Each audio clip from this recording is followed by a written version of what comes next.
Antonio Brown just got released by the New England Patriots. How do I feel? I don't know.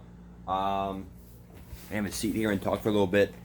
You know, he has cancer. Um, you really would think, seriously, you would think that someone who has the skill to be a great receiver, sexual assaults, something about threats or something, um, arguing with teammates, Big Ben before. I don't know. It's just like I really personally don't see him being in the NFL ever again. Not like a Ray Rice incident or something like that, but it's just like if the Patriots couldn't work with him, Raiders, Steelers. I mean, it's like three teams now. It's just like I don't know what you would expect from him. I don't know what to expect next. And you would probably be smart to not even let him on your team. Because again, if Belichick and Brady couldn't influence them, okay, or at least get him on the right page, I don't know. I think that it's inevitable. I think it's just who he is. I think that there is a difference though between the Browns locker room having big egos. So people said that OBJ coming in the locker room, it's gonna be a problem with like Baker, Landry, Chubb, just like a lot of like big egos in our locker room. But actually, I disagree. I think that OBJ coming in gives our receiving core hope. OBJ leads the crew out there. Landry, Higgins. There's someone I think like there's someone else that's kind of bad. Well, Callaway is suspended for 4 games. You know what, dude? We actually could use Callaway, dude. I mean, that'd be dope. But he's out right now for suspension for PEDs. I don't know why he did that. That's not really appropriate either. Um, but like it's just like there's a difference because like Odell Beckham, like I feel like he just wanted out of New York because like I think he knew Eli. I think he knew that like he can't have his full potential in New York, and that's what he said. He wasn't living his full potential. That's why he came to Cleveland for Baker. Um, but there's a difference between what AB does and what OBJ does. So OBJ is not really cancer. I think that honestly AB could be. Um, it's a little bit of a disappointment. It sucks because a lot of fantasy owners have him. He was the 20th pick of the draft, and when you are the 20th pick of the draft, that's a pretty high pick. Second, third round, okay, for most leagues because of how the draft order.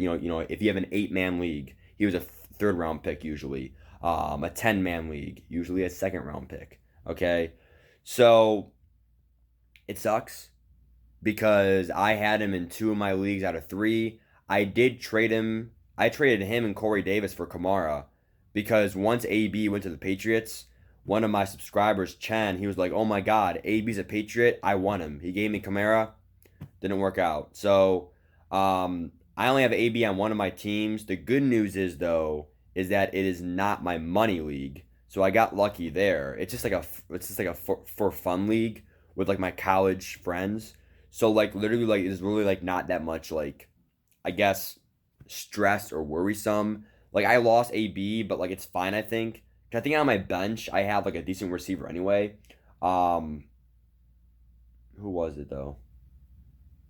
I don't know, but I have someone else on my bench that I can probably replace him. Like it's like decent. I don't know. Honestly, I hope AB goes in the right path. And honestly, it's sad because I don't know. It's like I like fantasy this year is really weird.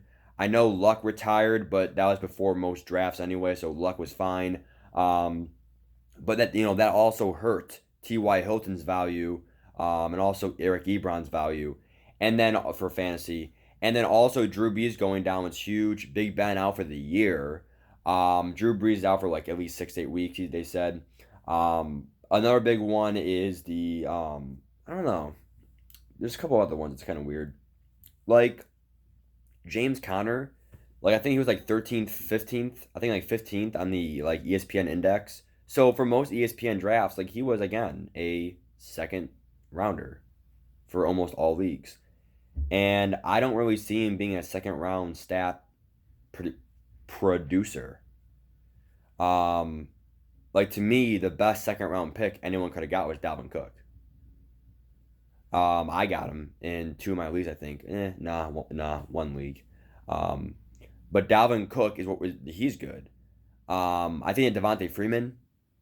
I think Freeman's a bust for fantasy owners. He was usually a third round pick for most leagues, maybe fourth round if you have an 8-man league maybe, or a lower men. But 10 plus, he's definitely a third round pick.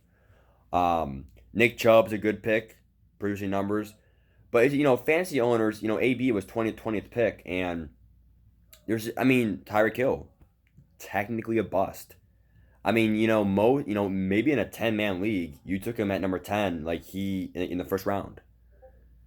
So even Tyreek Hill could be considered a bust because he's out at least 5-6 weeks for your fantasy, and the playoffs, like the regular season's only like 12 weeks. So if Tyreek Hill is out 5-6 weeks, that's literally half the season. So it's kind of a big L.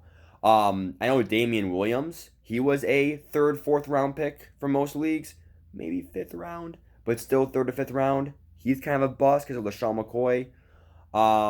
It's just a lot of busts this year. I can't really go through them all right now. But come on, there's got to be one more big standout that I'm seeing. I think Odell is holding its value at that number 13 spot for him, 13 overall. DeAndre Julio's tremendous. McCaffrey and Kamara last week, 6 points last week. It's kind of cringe for a second, third overall pick. But again, people have bad weeks. They have bad weeks. It's fine. Um, but I just love how every year fantasy, like just so many weird things happen, and it's just like, what do I do? I thought AB was a safe pick in the 20s, because he was like, I don't know. I drafted him in two of my leagues, but I got rid of him in one. I don't know. Fantasy's tough. It really is. I know Mahomes is definitely holding his value, scoring many touchdowns per game. But overall, I just feel like running backs are very overrated.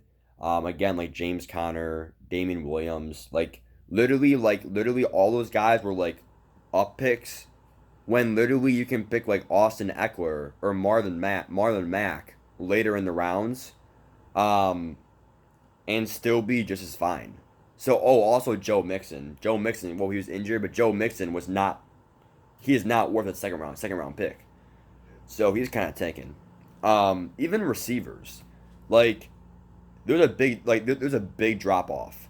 So like for example, um, like we have like Julio, DeAndre, great, but tier two is so vast.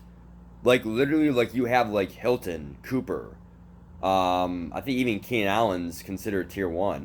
Like there's like 5 or 6 tier one receivers, and after that, like, they kind of drop off a little bit.